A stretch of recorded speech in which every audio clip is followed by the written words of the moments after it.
जय हिंद दोस्तों, मैं हूं आपका दोस्त केबी और डेली करंट अफेयर्स के एक नए वीडियो में आप सभी का स्वागत है।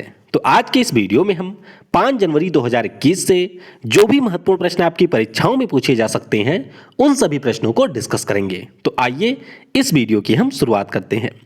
पहला प्रश्न है, प्रत्येक वर्ष विश्व ब्रेल दिवस यानी कि वर्ल्ड ब्रेल डे कब मनाया जाता है? तो यह दिवस होता है प्रत्येक वर्ष 4 जनवरी को, यानी कि इस प्रश्न का ऑप्शन सी करेक्ट होगा।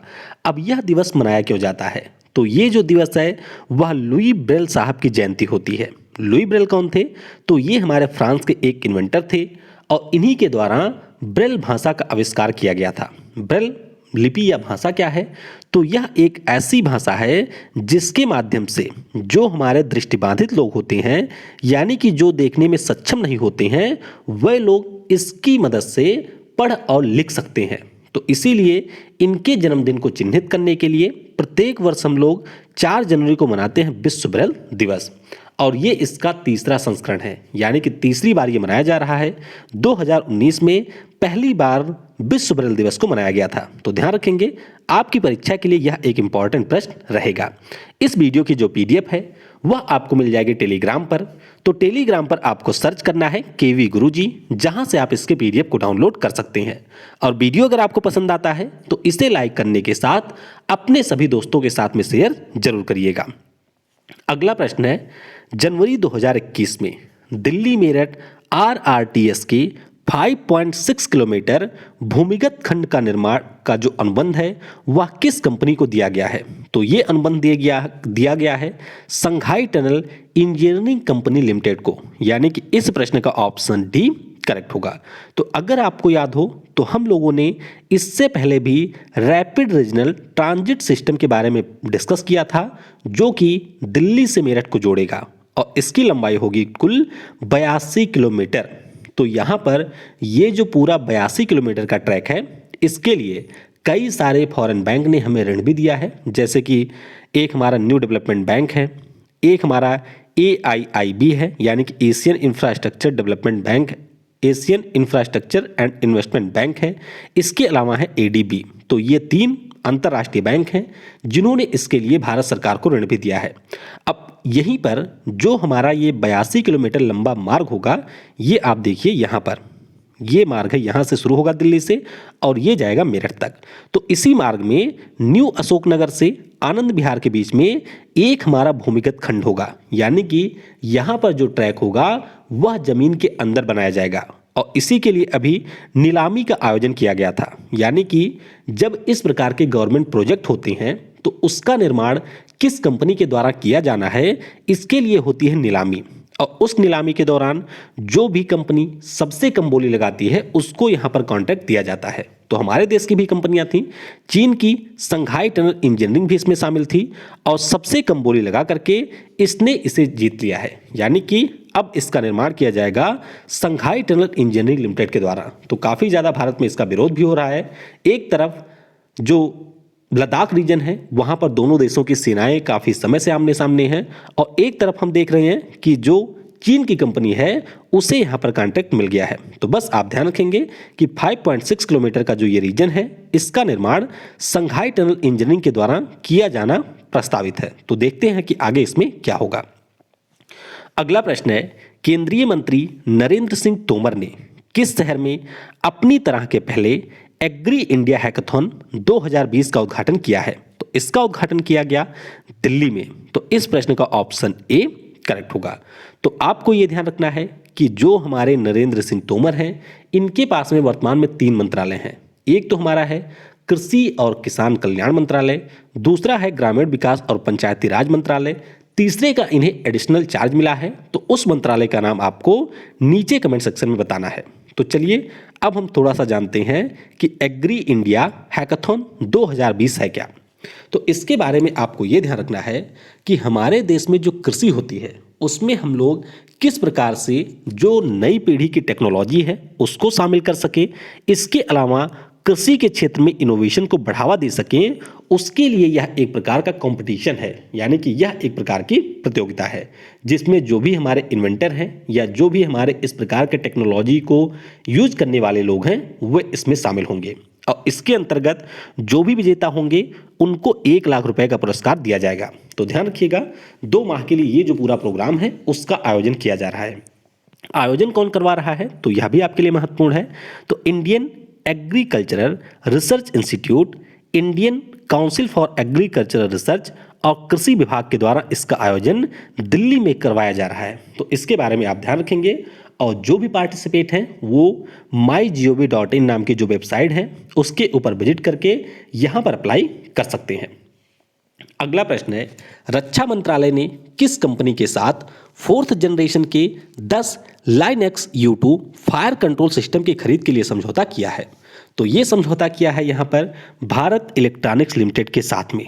तो इस प्रश्न का ऑप्शन डी करेक्ट होगा। तो पहले समझते हैं कि ये जो सिस्टम है ये है क्या।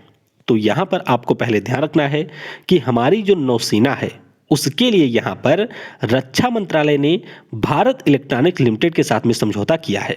किसके लिए? Linux U2 guns fire control system. तो ये जो हमारी गन्स होंगी इनको इंस्टॉल किया जाएगा जहाज़ों पर, यानी कि जो हमारी नेवी की शिप हैं उनके ऊपर इसे इंस्टॉल किया जाएगा। अब इस गन की खास बात होगी क्या? तो इस गन की खास बात ये होगी कि मान लीजिए अगर समुद्र में किसी प्रकार की हलचल है, तूफान या आंधी की भी संभावना है, तो उस स्थिति में भी किसी भी प्रकार के लक्ष्य को ये ट्रैक कर सकती है और उसे निशाना बना सकती है। तो अभी 1355 करोड़ रुपए में रक्षा मंत्रालय ने भारत इलेक्ट्रॉनिक्स लिमिटेड के साथ में समझौता किया है। और इस गन के बारे में आपको यह ध्यान रखना है कि इसका निर्माण और इसका जो डिजाइन है उन दोनों को तैयार किया है भारत इलेक्ट्रॉनिक्स लिमिटेड ने।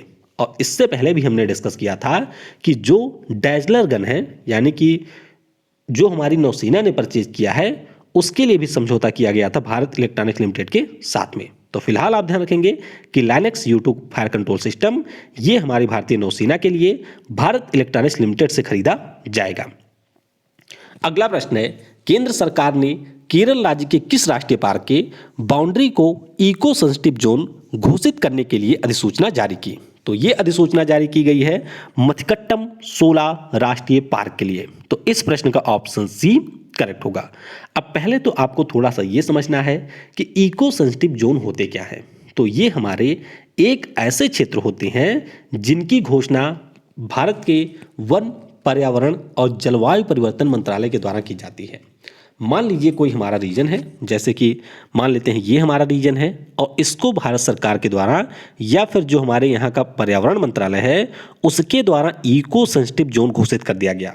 तो इस स्थिति में क्या होगा कि इस इको सेंसिटिव जोन में किसी भी प्रकार के माइनिंग का काम नहीं हो सकता है। मान लीजिए पहले चल रहा है तो वह अब नहीं होगा। कोई भी नई इंडस्ट्री इसमें नहीं लगाई जा सकती है। कोई भी होटल या फिर रेस्टोरेंट इस क्षेत्र में नहीं खोला जाएगा, यानी कि किसी भी प्रकार की गतिविधि पर यहाँ पे सरकार के द्वारा रोक लगा दिया जाता है। तो अभी क्या हुआ है कि जो केरल में मथिकट्टम शोला राष्ट्रीय पार्क है, यहाँ की जो बाउंड्री है, यानी कि मान लीजिए ये पूरा पार्क है अंदर और ये इसकी बाउंड्री है, तो बाउंड्री से 1 किलोमीटर की दूरी का एक दायरा बनाया गया और कहा गया है कि ये दायरा भी एक प्रकार का इको सेंसिटिव जोन होगा, यानी कि इस दायरे के भीतर भी किसी भी प्रकार की एक्टिविटी नहीं की जा सकेगी। तो ये घोषणा अभी की गई है। अब इसके पीछे का रीजन ये है कि जो हमारे इस पार्क की यूनिकनेस है वह बनी रहे और जो यहाँ पर एलिफेंट कॉरिडोर हैं, यानी कि हाथियों के आने जाने के लिए मार्ग हैं, उनमें हाथियों के रास्ते में किसी भी प्रकार का कोई कार्य ना हो सके। तो इसी के लिए यहाँ पर इसकी घोषणा की गई है। तो ध्यान रखेंगे मथिकट्टम शोला पार्क ये आपका है केरल में। अगला प्रश्न है, किस केंद्रीय मंत्री ने एजेंडा फॉर आत्मनिर्भर भारत रिपोर्ट को जारी किया? तो ये जारी किया है हमारे विज्ञान और प्रौद्योगिकी, इसके अलावा स्वास्थ्य और परिवार कल्याण मंत्री डॉक्टर हर्षवर्धन साहब ने। तो इस प्रश्न का ऑप्शन बी करेक्ट होगा। अब ये मामला है क्या? तो यहाँ पर पहले आप ध्यान रखेंगे कि ये जो रिपोर्ट है इसका नाम है focused intervention for make in India post कोविड-19 और रिपोर्ट को देख करके ही आप समझ सकते हैं कि यह किस विषय पर आधारित है। यानी कि रिपोर्ट में यह बताया गया है कि कोविड-19 के बाद में किस प्रकार से हमारी इकोनॉमी को बूस्ट करने के लिए जो हमारे यहाँ का स्वास्थ्य देखभाल का क्षेत्र है या फिर मशीनरी का क्षेत्र है या फिर ICT का क्षेत्र हो गया, एग्रीकल्चर का क्षेत्र है या फिर हम लोग विनिर्माण के क्षेत्र की बात करते हैं, इलेक्ट्रॉनिक्स की बात करते हैं, तो इसमें किस प्रकार से टेक्नोलॉजी का यूज करके हमारी अर्थव्यवस्था को आगे बढ़ाया जाए। और रिपोर्ट की अगर हम लोग बात करते हैं तो इस रिपोर्ट को डेवलप किया है टाइफेक ने। किसने? Technology information forecasting and assessment council के द्वारा एक्शन एजेंडा फॉर आत्मनिर्भर भारत नाम की रिपोर्ट को जनरेट यानी कि इससे निर्मित किया गया है। तो ध्यान रखेंगे डॉक्टर हर्षवर्धन जी के द्वारा इसे जारी किया गया। अगला प्रश्न है, पूर्व केंद्रीय मंत्री बूटा सिंह जिनका हाल ही में निधन हुआ, किस प्रधानमंत्री के कार्यकाल में मंत्री थे? तो ये हमारे केंद्रीय मंत्री थे राजीव गांधी जी की सरकार में। तो इस प्रश्न का ऑप्शन डी करेक्ट होगा। तो राजस्थान राज्य से कांग्रेस के एक कद्दावर नेता थे बूटा सिंह जी, और ये राजीव गांधी जी की सरकार में गृह मंत्री भी थे। कब से? 1986 से 1989 के बीच में। राजस्थान से 4 बार ये लोकसभा के सांसद भी रहे थे, और 2007 से लेकर के 2010 के बीच में जो हमारे यहाँ पर राष्ट्रीय अनुसूचित जाति आयोग है, यानी कि जो हमारे शेड्यूल कास्ट के लिए नेशनल कमीशन है, उसके भी अध्यक्ष थे बूटा सिंह जी। तो इनके बारे में आपको ध्यान रखना है। अगला प्रश्न है, जनवरी 2020 में भारत ने किस देश के साथ बाह्य अंतरिक्ष में शांतिपूर्ण उपयोग के लिए एक समझौता किया है? तो ये समझौता हमने किया है हमारे पड़ोसी भूटान देश के साथ में। तो इस प्रश्न का ऑप्शन भी करेक्ट होगा। तो बस सिंपली आपको ध्यान रखना है कि बाह्य अंतरिक्ष के क्षेत्र में बाह्य अंतरिक्ष का जो रीजन है, यानी कि जो हमारा आउटर स्पेस है, उसका किस प्रकार से शांतिपूर्ण तरीके से यूज किया जाए, इसके लिए समझौता हुआ है भूटान के साथ में। भूटान की बात करते हैं तो राजधानी आपको थिम्पू में मिल जाएगी। मुद्रा यहाँ की है नगलट्रम। क्या है? नगलट्रम यहाँ की करेंसी है। प्रधानमंत्री हैं लोते सेरिंग, और राजा यहाँ के हैं नामग्याल वांगचुक। लोकेशन की बात करते हैं तो आपको ये ध्यान रखना है कि ये हमारे देश के 4 राज्यों के साथ में सीमा बनाता है। तो ये है हमारा प्यारा भारत, और यहाँ पर आपको मिलेगा छोटा सा देश भूटान। अब इसके बाद में ये पश्चिम बंगाल, फिर आता है सिक्किम, उसके बाद में है असम, और फिर है अरुणाचल प्रदेश। तो इन 4 राज्यों के साथ में सीमा बनाता है। कुल सीमा की लंबाई है 699 किलोमीटर, और इसकी सबसे लंबी सीमा होती है असम राज्य के साथ में। तो ये पॉइंट आपको ध्यान रखना है। अगला प्रश्न है जो कि काफ़ी ज़्यादा महत्वपूर्ण है, थोड़ा सा ध्यान रखेंगे इस प्रश्न के बारे में। इंडियन इंटरनेशनल फिल्म फेस्टिवल के 51वें संस्करण, यानी कि जो इसका 51th एडिशन होगा, इसमें ओपनिंग मूवी के रूप में किस फिल्म को प्रीमियर किया जाएगा? तो इस फिल्म का नाम है अदर राउंड। क्या नाम है? अदर राउंड इस मूवी का नाम है। डेनमार्क की यह एक फिल्म है। तो इस प्रश्न का ऑप्शन डी करेक्ट होगा। तो पहले आपको कुछ बेसिक चीज़ें ध्यान रखनी है। इंडियन इंटरनेशनल फिल्म फेस्टिवल की बात करते हैं तो ये इसका 51वां संस्करण है। कौन सा? 51वां संस्करण है, और इसमें जो हमारे आयोजन होंगे वह वर्चुअली किए जाएंगे 16 से लेकर के 24 जनवरी 2021 तक। तो पहली बार इसका वर्चुअली आयोजन किया जाएगा। यहाँ पर आपको ध्यान रखना है कि जो अदर राउंड मूवी है डेनमार्क की, ये इस बार के ऑस्कर पुरस्कारों में भी डेनमार्क की ऑफिशियल मूवी के रूप में शामिल हुई है। तो ये आप ध्यान रखेंगे।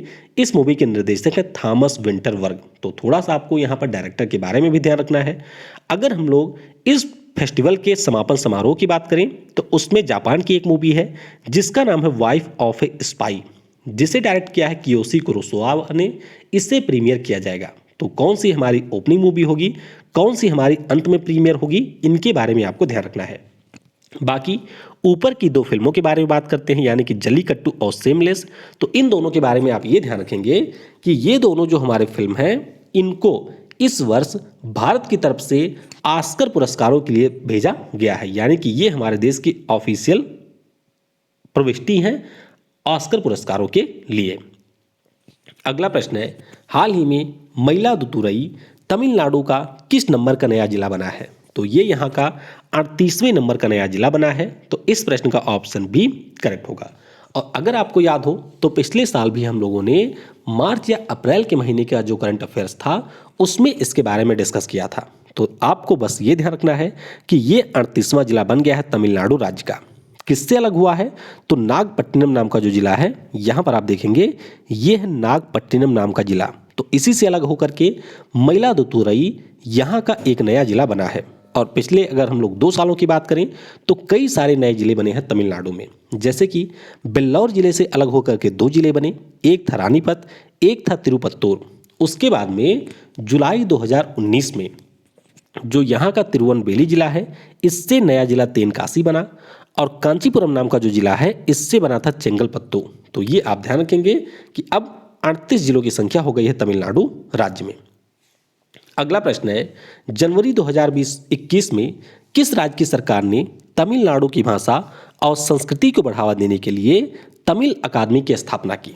तो इसकी स्थापना की गई है यहाँ पर गोवा की बजाय दिल्ली राज्य की सरकार द्वारा। तो इस प्रश्न का ऑप्शन ए करेक्ट होगा। तो दिल्ली की अगर हम लोग बात करते हैं तो हमारे देश की राजधानी तो है ही, इसीलिए हमारे जो विभिन्न राज्य हैं वहाँ के भी लोग आपको यहाँ पर मिलेंगे। तो बहुत ज़्यादा मात्रा में आपको तमिल समुदाय के भी लोग मिलेंगे, और इसीलिए दिल्ली की सरकार ने यह फैसला किया कि तमिलनाडु की जो भाषा है यानी कि तमिल भाषा है और यहाँ का जो कल्चर है उसको हम लोग प्रमोट करने के लिए यहाँ पर तमिल अकादमी की स्थापना करेंगे। इसके अलावा दिल्ली सरकार की ये भी योजना है कि जो भी हमारे तमिल भाषा बोलने वाले लोग हैं उनके लिए हम लोग सांस्कृतिक उत्सव का भी आयोजन समय समय पर दिल्ली में करवाएंगे। तो ये आप ध्यान रखेंगे। बाकी दिल्ली की बात करते हैं तो उपराज्यपाल हैं अनिल बैजल और सीएम है आम आदमी पार्टी के अरविंद केजरीवाल जी। अगला प्रश्न है, किस केंद्रीय मंत्री के द्वारा राष्ट्रीय पुलिस K9 पत्रिका का पहला संस्करण जारी किया गया? तो इसे जारी किया है हमारे गृह मंत्री अमित शाह जी ने। तो इस प्रश्न का ऑप्शन सी करेक्ट होगा। तो बस आपको ध्यान रखना है कि ये जो राष्ट्रीय पुलिस K9 पत्रिका है ये हमारे पुलिस में सेवा कर रहे डॉग्स के ऊपर आधारित है। किसके ऊपर? जो भी हमारे डॉग्स यहाँ पर सेवा कर रहे हैं यानी कि जो कुत्ते होते हैं जो पुलिस में सेवा कर रहे हैं उनके ऊपर ये आधारित है। और इससे पहले नवंबर 2019 में राष्ट्रीय पुलिस के K9 सेल की स्थापना की गई थी। तो पत्रिका वर्ष में 2 बार जारी की जाएगी, अप्रैल और अक्टूबर महीने में, और यहाँ पर मुख्य रूप से फोकस किया जाएगा कि किस प्रकार से जो हमारे डॉग्स होते हैं उनको पुलिस के लिए ट्रेन किया जा सके। तो इसी के लिए यहाँ पर इसका जो पहला संस्करण है उसे हमारे गृह मंत्री ने जारी किया है। तो इस प्रकार से जो भी हमारे महत्वपूर्ण प्रश्न थे उनको हमने डिस्कस कर लिया है। अब आइए कुछ अन्य प्रश्नों के बारे में भी थोड़ा सा जान लेते हैं। एनकोर गेम्स, तो इसने फौजी नाम के गेम के बारे में घोषणा की थी, ब्रांड एम्बेसडर बनाया था अभिनेता अक्षय कुमार को। तो यहाँ पर अब इसके बारे में ऑफिशियल जानकारी दे दी गई है कि 26 जनवरी को इस वर्ष जब हमारा 71वां रिपब्लिक डे होगा उस अवसर पर फौजी मोबाइल गेम को लॉन्च किया जाएगा। तो ये घोषणा की गई है। टेस्ला मोटर्स जो कि इस साल हमारे देश भारत में आने वाली है, इसके द्वारा अभी चीन का जो संघाई है वहाँ पर विश्व का सबसे बड़ा सुपर चार्जर स्टेशन खोला गया है। कहाँ पर? चीन के संघाई में विश्व का सबसे बड़ा सुपर चार्जर स्टेशन खोला गया है। अब ये है क्या? तो जो हमारे इलेक्ट्रिक वाहन होती हैं यानी कि जो हमारे इलेक्ट्रिक व्हीकल होती हैं उनको चार्ज करने के लिए चार्जिंग पॉइंट की आवश्यकता होती है। तो यहाँ पर संघाई में एक चार्जिंग पॉइंट बनाया है टेस्ला मोटर्स ने, जहां पर आपको 72 पॉइंट मिलेंगी यानी कि एक बार में 72 वाहनों को यहां पर चार्ज किया जा सकता है। तो ये आपको याद रखना है। बाकी जो हमारे तमिल निर्देशक और लेखक थे इला वेनिल साहब, इनका अभी हाल ही में निधन हो गया है। तो ये भी आप थोड़ा सा ध्यान रखेंगे। वैसे अगर मैं ईमानदारी से कहूँ तो निधन वाले जो प्रश्न बहुत ही कम मात्रा में पूछे जाते हैं और बहुत ही जो हमारे रेयर वाले एग्जाम होते हैं उन्हीं में ये पूछे जाते हैं। विशेष तौर पे अगर बैंकिंग की बात करें तो वहाँ पर ये पूछे जाते हैं। तो इसके अलावा आप बस थोड़ा सा एक बार जब हम डिस्कस करेंगे तो वहाँ पर आप ध्यान रखेंगे, बाकी इनके बारे में आपको ज़्यादा याद करने की आवश्यकता नहीं है। तो ये रहा हमारा आज का करंट अफेयर। और सबसे ज़रूरी बात कि अगर आप वीडियो पूरा देखते हैं तो वीडियो को लाइक ज़रूर किया करें, और अगर आपको किसी भी प्रश्न में कोई भी डाउट हो तो वह भी आप नीचे कमेंट में ज़रूर पूछा करें। मेरी कोशिश रहती है कि मैं आपको यहाँ पर फैक्ट के साथ साथ जो भी करंट अफेयर्स के कॉन्सेप्ट होते हैं उनको भी कम समय में आप तक डिलीवर कर सकूं, और उम्मीद करता हूं कि वह आप तक आसानी के साथ में पहुंच रहा होगा। फिर भी अगर डाउट होता है तो नीचे कमेंट में आप बता सकते हैं। कल मैंने आपसे पूछा था कि पुस्तक जिसका नाम है your best day is today, इसके लेखक कौन है? तो इसे लिखा है अनुपम खेर साहब ने, और इनकी पुस्तकें काफ़ी ज़्यादा इंस्पायरेशनल टाइप के नेम के साथ होती हैं। जैसे कि ये पुस्तक है your best day is today, तो जाहिर सी बात है कि आपका सबसे बेहतरीन दिन आज है। Lessons life taught me unknowingly, यानी कि जीवन के वह सबक जो कि हमें ना चाहते हुए भी सिखाए गए, जीवन ने हमें सिखाया है। The best thing about you is you, यानी कि आपके बारे में सबसे बेहतर चीज़ आप स्वयं हैं। तो ये पुस्तक लिखी है अनुपम खेर ने। आज के वीडियो से आपके लिए प्रश्न है, खेल मंत्रालय ने कितने खेलों को चौथे खेलो इंडिया यूथ गेम्स में शामिल करने को मंजूरी दे दिया है? तो यहाँ पर इस प्रश्न का उत्तर नीचे कमेंट सेक्शन में देना है। Thanks for watching. जय हिंद, जय भारत, और सबसे जरूरी, पढ़ेगा भारत तो बढ़ेगा भारत।